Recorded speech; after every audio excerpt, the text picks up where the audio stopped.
Bien, buenos días a todos. Muchas gracias a los organizadores por invitarme a estar hoy aquí. Y yo, bueno, pues voy a hablar un poco de este tema. Voy a ser breve, intento dar solamente una pincelada porque la verdad que el tema puede extenderse bastante. Y los que me conocen saben que me extiendo bastante. Bien, sobre el futuro. Cuando cualquier científico de cualquier especialidad le preguntas ¿cuál debe ser el papel de la ciencia en el futuro? Pues el mismo que tenemos en la actualidad, es decir, intentar proporcionar o cubrir las necesidades que tiene la sociedad. Y hoy en día y en el futuro, y quizás sea más acuciante en el futuro, los científicos nos tenemos que mover en estas 5 grandes áreas científicas, en estos 5 grandes retos. Por un lado, la energía. Por otro lado, el medio ambiente. Por supuesto, la salud y la alimentación. Esas 4 facetas, bueno, pues pueden estar representadas, como está en la diapositiva, por la molécula de agua allí arriba o incluso por una agricultura sostenible. Luego hay un quinto reto para la sociedad, que es la tecnología. Todos queremos tener el móvil más ligero, la batería más resistente y duradera, etcétera, etcétera. Bueno, aquí me quiero representarlo pues con unas cadenas de polímeros, de lo que luego hablaré un poco, y también con una molécula o un material que es el grafeno. Esos 5 retos, ya digo que son, digamos, esenciales y cualquier científico de cualquier especialidad diría que son lo que hay que resolver, son grandes retos. Pero a mí me gusta poner un sexto, que es que la ciencia tiene que ser social. Si la ciencia no es capaz de reducir la brecha que hay entre países, entre seres humanos, no merece ser llamada ciencia. Hoy en día, ¿cuáles son los 2 grandes, aparte de esos retos en esas áreas? Existen un par de temas esenciales a nivel global que lo abarcan todo, son transversales. Uno de ellos es sin duda alguna el cambio climático, posiblemente el mayor desafío que tiene la humanidad hoy en día, porque o lo paramos o nos vamos al carajo, nosotros la especie humana. El planeta va a seguir aquí, está aquí representada con esta imagen semi-apocalíptica del National Geographic, pero yo creo que representa muy bien lo que es. Y otro, la escasez de recursos. Cada año aparece la noticia de que los recursos producidos en el planeta se agotan antes. Es decir, hace unos años se decía, teníamos recursos hasta el mes de noviembre, luego septiembre, y ahora debemos andar en julio. Es decir, que necesitamos la producción de recursos de 2 planetas para poder gastar lo que gastamos, valga la redundancia, en un año. Bueno, como recurso, por supuesto, están las materias primas como los minerales, el petróleo, la fuente de energía, el agua, por supuesto, y la alimentación. Y esto, pues hay que hacer algo por ello, y estas 2 cosas pues tienen que ver con lo que se conoce como los objetivos de un desarrollo sostenible del planeta, 17 objetivos de la ONU que todos conocéis y no me voy a parar a detallarlo. Casi todos tienen que ver con estos 2 grandes asuntos que tenemos que resolver. Y otro es lo que se conoce como economía circular. Y eso especialmente tiene que ver con aspectos relacionados con el ahorro de energía y con el ahorro de materias primas.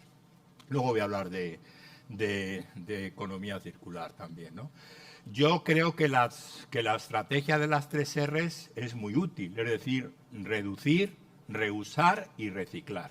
Pero en cualquier caso hay que pensar que la basura más limpia es la que no se genera, por lo tanto tenemos que hacer todo lo posible para no generar basura. Y cuando ya no sea posible reusar, reciclar, pues o recuperar, pues lo que tenemos que hacer es incinerar siempre en condiciones totalmente controladas. Esta imagen es una imagen de la industria del plástico, de los polímeros, que nos gusta llamar así a los científicos más que plásticos, y es verdad que los plásticos se puede aplicar a ellos una economía circular, porque existe un reciclaje. Por eso los productores de plásticos dicen que los plásticos tienen muchas vidas. Evidentemente, cuando hoy en día los políticos empiezan a prohibir el uso de bolsas de plástico, están cometiendo un error que no está basado en la ciencia, porque es evidente que si aparece un plástico, una bolsa de plástico en un río, en la playa de Almería o en una montaña, el plástico no tiene patas para ir hasta allí. Es porque eso no se ha gestionado bien. Y efectivamente vosotros tenéis lo que se conoce como mar de plástico, vosotros los almerienses. Esa noticia es de hace unos días y resulta que me lleva una alegría porque dice, qué bien me viene, ¿no? El 90% de los plásticos de los invernaderos solares ya se recicla. Efectivamente, cuando he visto un poco la composición de los plásticos de los invernaderos, pues principalmente son polietileno de distintas clases, de alta o de baja densidad, ramificados, etcétera. Aquí está la molécula, abajo está la molécula de polietileno. Luego copolímeros tipo polietilén, acetato de vinilo, poliestireno, policarbonatos o PVC, policloruro de vinilo. El PVC tiene muy mala fama porque tiene cloro y el cloro es realmente un veneno medioambiental. Pero hay que decir que el PVC, este polímero, es muy resistente y es muy difícil que se llega a degradar. Es muy, como los químicos decimos, es muy resistente desde el punto de vista termodinámico y cinético. Por lo tanto, es difícil que el PVC nos vaya a contaminar. Bueno, pues yo creo que gracias a que se usan esos polímeros, y esos polímeros son fácilmente reciclables, por eso la industria o los invernaderos pueden reciclar la mayoría de los plásticos una vez que se han usado. Como no todos sois químicos, pues yo voy a contar un poco en una diapositiva muy brevemente qué es la química. La química es la ciencia que estudia la composición, estructura, propiedades y transformaciones de la materia, especialmente a nivel atómico y molecular. Y esas son los dos términos claves, atómico y molecular, porque toda la materia que nos rodea está constituida por átomos, moléculas e iones. Los iones son átomos o moléculas cargadas, positivas o negativamente. Y como estos componentes son como estas partículas son los componentes básicos de la materia, a los químicos nos gusta decir que todo es química. Claro, luego llegan los físicos y dicen, cuidado, que todo es física, y tienen razón. Entonces yo matizo, todo lo cotidiano es química, porque nosotros estamos rodeados de centenares de miles de sustancias químicas. Un tomate que si nos ponemos a contar la cantidad, las sustancias químicas que tienen, nos iríamos a los 1000 o 2000 o varios miles. Bueno, esta imagen representa lo que es la química. Nuestro planeta, con el lema "La química nos rodea", y veis objetos cotidianos que todo el mundo conoce, utiliza, utensilios del hogar, productos de higiene, medicamentos, etcétera. Todo eso está hecho de sustancias químicas. Por lo tanto, la química juega un papel importante en esto. Pero además a los químicos también nos gusta decir que la química es la ciencia central, porque se relaciona con prácticamente todas las ciencias naturales que uno se puede imaginar.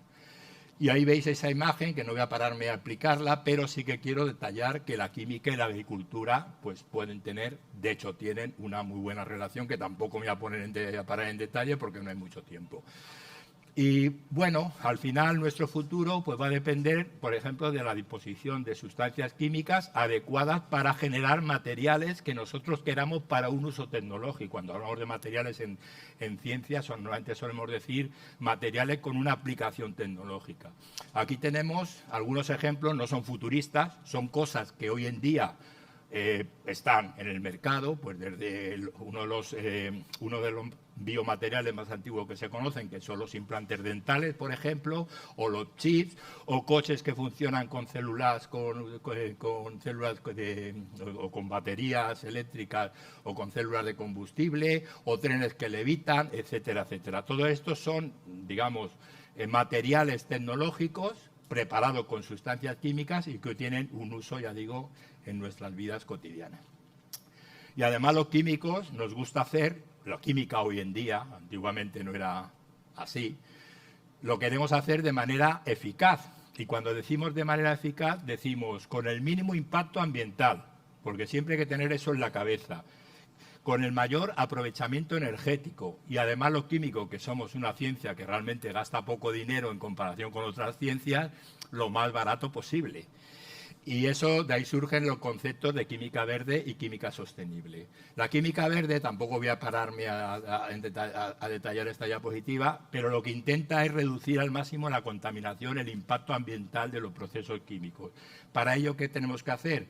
Pues evidentemente diseñar procesos que no sean contaminantes, evitar el uso de algunos materiales químicos que pueden dar lugar a contaminación y, por supuesto, si podemos utilizar materiales renovables, pues muchísimo mejor. Y bueno, ahí son algunos conceptos que tienen que ver con la química verde. Y luego, además, los químicos también intentamos hacer que todos esos procesos verdes sean energéticamente lo menos costosos posible. Y más al precio que está la energía, pero cuando digo costoso es que el aporte energético sea el mínimo posible. Bueno, pues ahí también está el concepto de química sostenible, pensando en el futuro del planeta.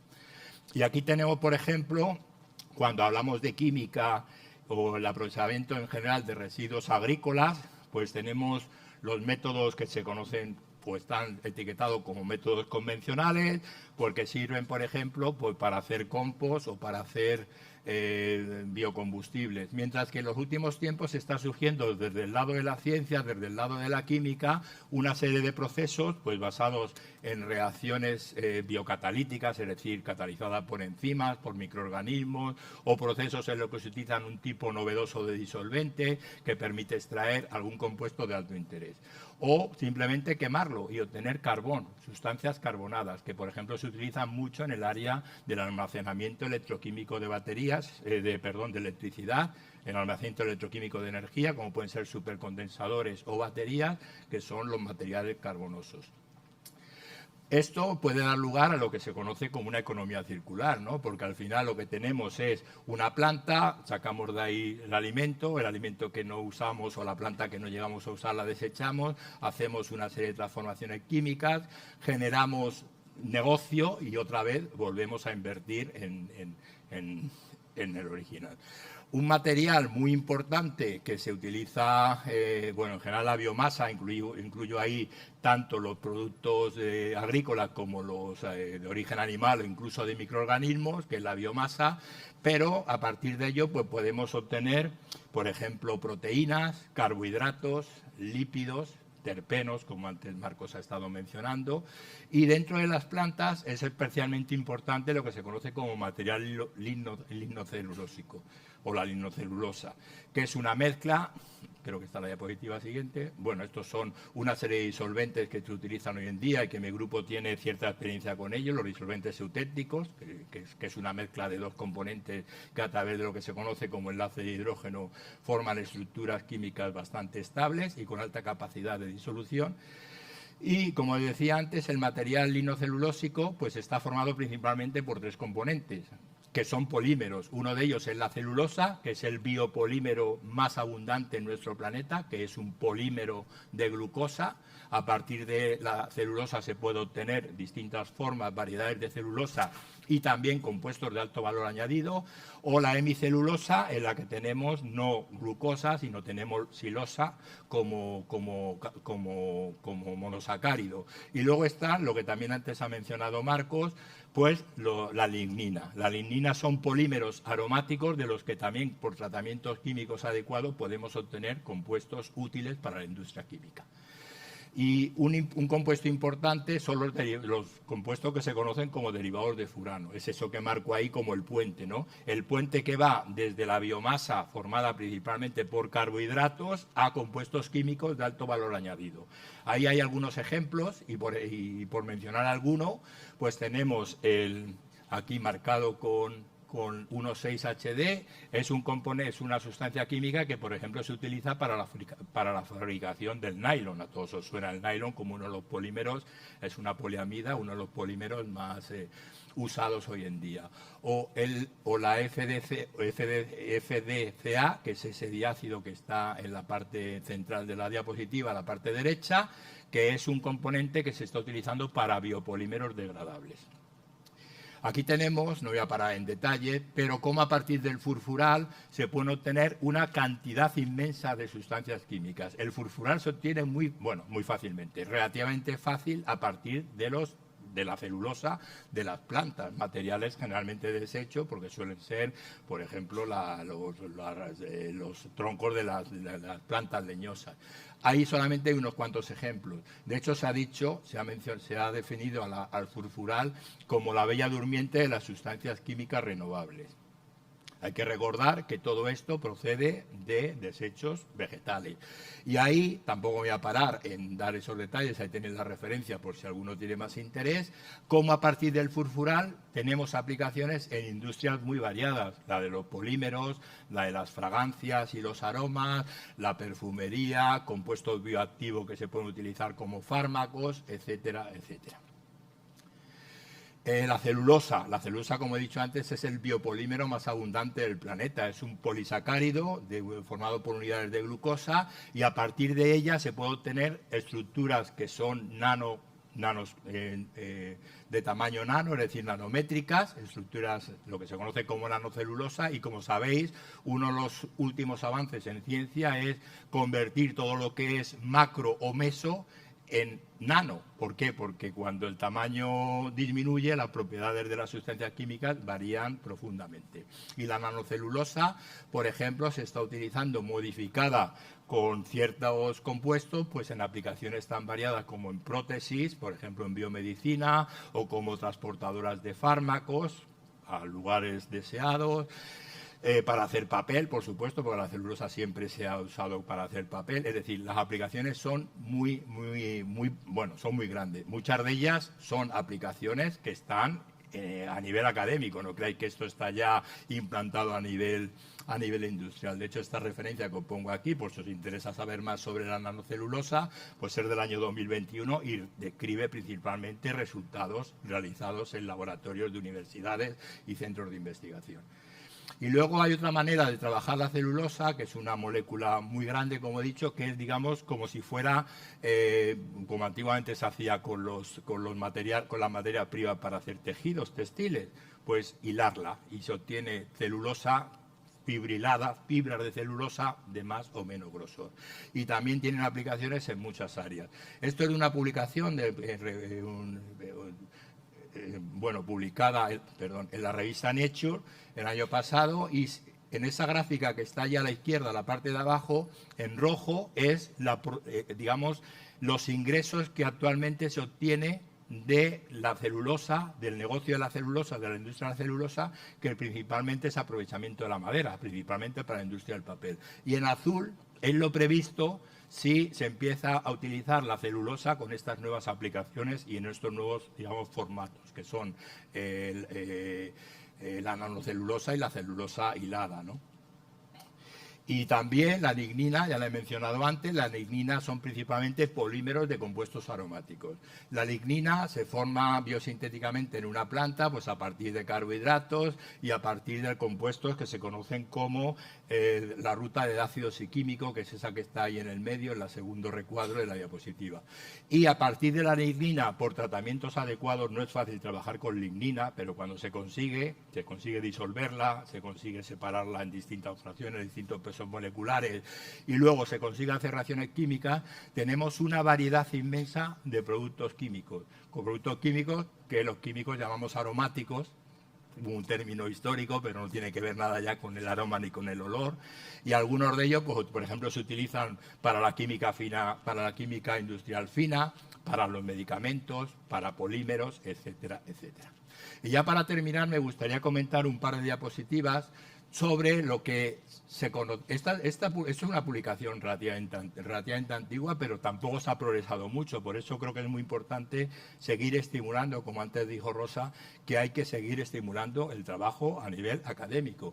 Porque existen una serie de polímeros, que como esta revista Chemical Engineering News lo llamaban los plásticos compostables, que son poliésteres que una vez que se han usado se dejan en el suelo y los microorganismos de la tierra pues los degradan, y los degradan para hacer compost.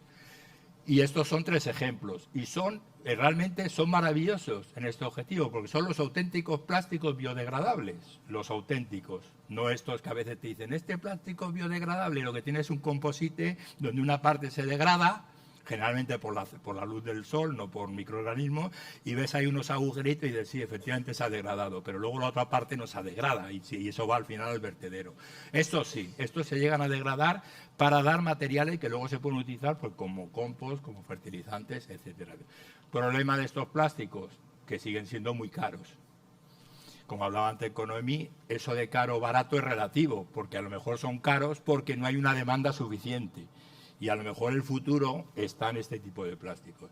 Y es más, estaría mejor en este otro tipo de polímeros. Yo antes os he mencionado ese ácido, ese que está marcado ahí en el medio del esquema que está en la parte de abajo de la diapositiva, porque ese se obtiene a partir de la celulosa, por tratamiento químico de la celulosa. Y con ese polímero y con ese compuesto, con ese diácido, podemos preparar polímeros polímeros que son biodegradables y nos vuelve a dar el material de partida. Y eso, de hecho, ese polímero es similar al PET, a lo que todos conocemos como, bueno, es el politereftalato de dietilo, que es con lo que se hacen estas botellas de plástico que cuando se acaban se aplastan y ocupan mucho menos volumen. Bueno, pues esa es la alternativa al PET, pero es una alternativa. El PET es un plástico, es un polímero muy, digamos, muy bueno por sus prestaciones, y también es bueno porque se suele poder recuperar o reciclar relativamente fácil, entre comillas lo de relativamente fácil. El problema es que el politereftalato de dietilo procede de la industria del petróleo. Y el petróleo es realmente nuestra principal fuente por la variedad de productos químicos. Y como yo digo como químico orgánico que utiliza derivados del petróleo en mis trabajos de investigación, cada vez que se quema 1 litro de gasolina, 1 litro de petróleo, es que estamos quemando billetes, porque es el futuro. En cambio, aquí tendríamos el recurso de los residuos de la planta, como los residuos vegetales, pues para generar este tipo de polímeros con esas altas prestaciones.